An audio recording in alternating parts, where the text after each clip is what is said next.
Hello, my friends, and welcome to The Bright Side. I'm your host, Bob Herzog, and let's just stop for a moment and consider what is right here behind me. Do you see this? Yes, yes, dear sweet peoples of otherworldly goodness, we have a logo now.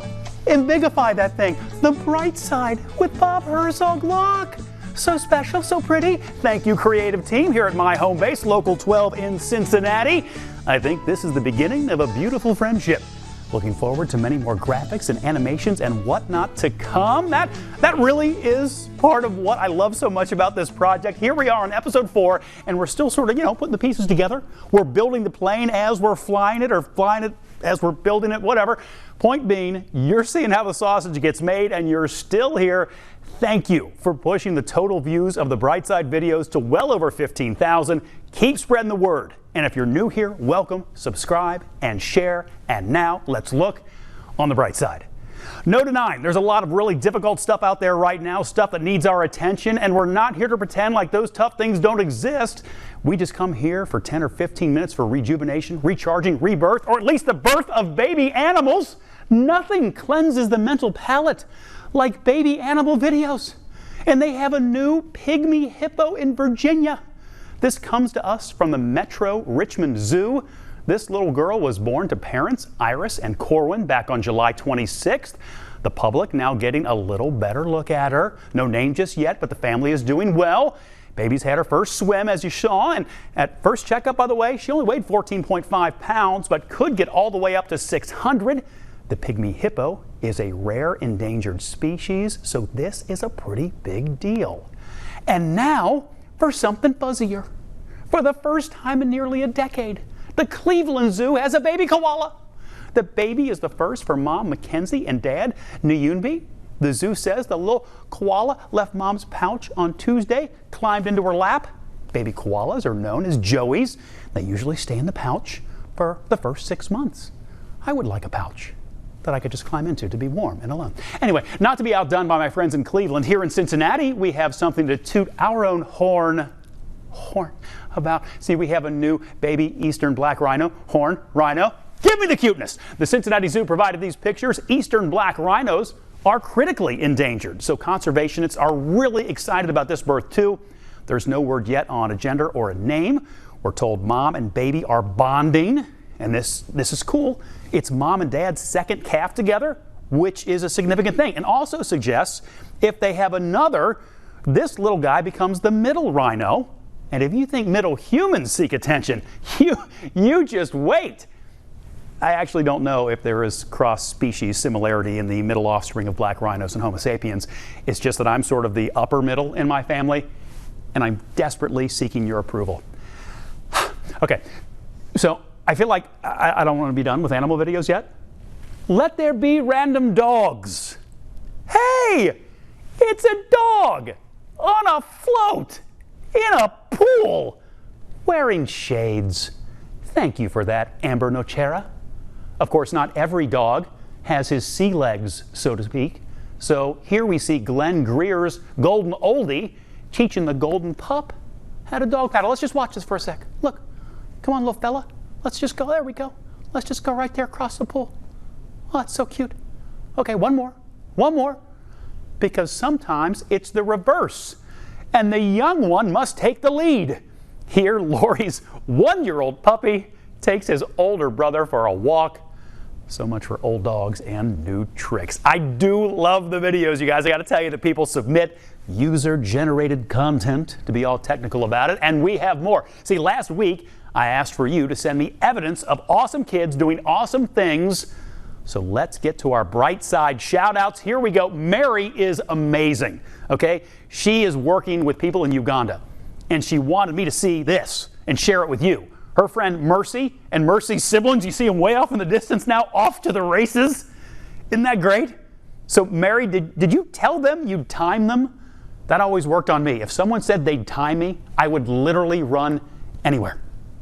David's daughters, though, stood their ground as a train came rumbling through Reading, Ohio.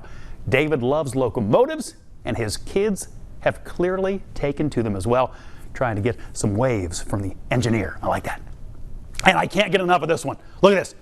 Deb's grandson, Hayes, is not only enjoying some beach time, but also some quality time with his buddy there, namely his shadow. He's just sort of fascinated by, hey there, fella. Deb says that's the innocence and love of a child. You guys always deliver. So next week, let's try something new. Dealer's choice. You just send me videos and pictures of whatever. The Bright Side shout out topic wide open. If you think it's happy stuff, I want to see it. The link you're looking for is down in the description of this video. Hard to imagine we'll get anything better than little Hayes there, all wide-eyed and full of wonder. We can learn so much from children, like, how to golf. Little Rocco Figueretti really did do it. He hit a hole in one. Some avid golfers go a lifetime waiting for that moment and never get one. He hits it less than half a decade into existence. Rocco's dad posted the video. Says Rocco's been practicing since he was 3, so a super long time.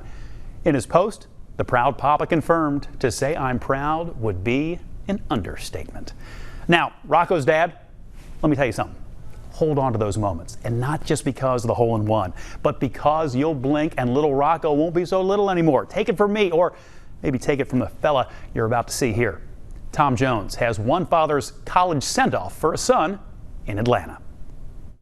It's gonna be all right. I just kind of broke down and lost it. Boy, did Father Ken Muhammad lose it. Watch as the waterworks flowed as he dropped his son off at Valdosta State University recently. All right. Dropping baby boy off at the dorm. It's gonna be all right. 18-year-old Nasir Muhammad's mother recorded the tearful moment. Listen, son. Been with me your whole life. You're gone now. More than 3 million people have liked, viewed, or shared the video. Why were you so emotional? Well, I had never really been away from my son before. Muhammad said COVID-19 had prevented the release of some of his emotions. Seniors really got robbed this year, so, he didn't have a prom, didn't have a graduation for me to cry at. Muhammad also gave his son some valuable advice. I hope you make good decisions. Yeah. You know what I'm saying? Make good decisions. I hope you really try hard to make good decisions. Be on your phone call away, yo. The Stevenson High grad wasn't surprised by the overflow of emotions. He really wanted me to go to college. He really wanted me to, get higher education. So I knew that he was going to be proud. So proud the father might drive from Atlanta to pay his son a visit soon. Yeah, I might try to pop up. Nasir didn't give that idea a ringing endorsement. He could pop up, but, I don't want it to be too soon. Yeah. He can pop up, but not too soon. I love that. But I get it, man. I get it. I'm a crier too, and a very ugly crier at that. So hold on to those moments from the very beginning. So with that in mind, here's another great kid. A little girl using her love of music to help those fighting Parkinson's disease. Casey Moore is 11 years old. She plays both the piano and the violin. And since the pandemic hit, she's had more time to work on her craft. And at the same time, her dad started working from home. He's a neurologist at the University of Miami, specializing in movement disorders like Parkinson's. Casey says she was moved by his patience. It really touched my heart, and I wanted to do something to help, but I wasn't sure how. So she turned to music. For 5 days, Casey posted videos of her music on Facebook, hoping to inspire people to donate. She calls her fundraiser Parkinsong. Despite the ongoing search for a cure, Casey hopes at least her music can help make patients feel a little better. I love that. I really want to learn to play piano. I play a pretty fair the first Noel, but I still need a lot of work. Something else I'd like to do at some point, surf. And that takes us to this. After more than 2 years, a surfer's lost board is found. But get this, it was found more than 5,000 miles away from where it was lost. I'm a man, and I was literally almost in tears when I lost my board, just because it meant so much to me. To review, just because you're a dude doesn't mean you can't cry, man. Hawaiian surfer Doug Falter lost his board after a bad wipeout in 2018, and he thought it was gone for good. But about a month ago, the custom surfboard, it was found at the southern tip of the Philippines by a teacher named Javon. The two connected through social media, exchanging messages. Javon knew the board meant a lot to Falter, so he is now trying to get it back to its rightful owner. Falter says he gained more than just his surfboard back. He now has a lifelong friend. My board float 5,200 miles to the southernmost tip of the Philippines where they don't surf, but have probably world-class waves to possibly like bring surfing to those islands this way is just kind of like legendary. It is legendary. The two men hope to meet in person one day when the pandemic is over. In the meantime, Falter is trying to raise money for Javon's school and to buy some surfing gear for his new friend. Don't you love that? The surfboard of destiny. We've got time for one more. One more to inspire. A Middletown, Ohio family was told their teenage son likely wouldn't live, let alone walk again. But now he's 25 years old, and recently he did more living than most. My friend Tessa DiTiro from here at Local 12 takes us to the sky. Meet Connor Hembry. His family calls him the Daredevil, boarding a plane that will take him into the clouds. He lives right up to that nickname. Connor was 14. He collapsed in middle school, and they rushed him to Dayton Children's, and they found that he had a bleed in his brain. Connor was told he would never walk or talk. Jumping out of a plane at 8,500 feet, he proved everyone wrong. He just has trouble with speech, and he's paralyzed on his right side. So he's definitely a miracle, definitely a miracle. His tandem jumper says Connor was not nervous free falling. He did his favorite move, the fist pump, and smiled ear to ear the entire time. I waved at you. If he wasn't disabled and he wanted to go skydive, he would go do it, so who am I to tell him he couldn't do it?